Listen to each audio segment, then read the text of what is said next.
शहर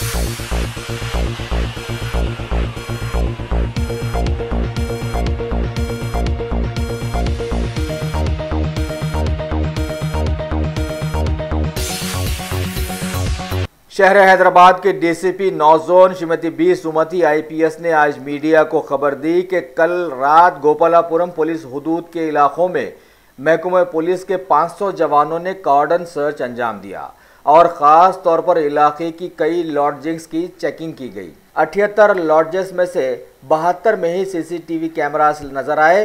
fire safety के इंतजाम भी नाकिस दिखाई दिए। इस दौरान 10 मुश्तबा अफराद को हिरासत में लिया गया। लगभग 653 अफराद की चेकिंग की गई। 14 बिना पेपर्स की गाड़ियां जब्त की गई। एक पिटी केस भी दर्ज हुआ। बताया गया कि रात 10:30 से कार्रवाई शुरू करके तकरीबन 2 बजे रात तक ये चलाई गई।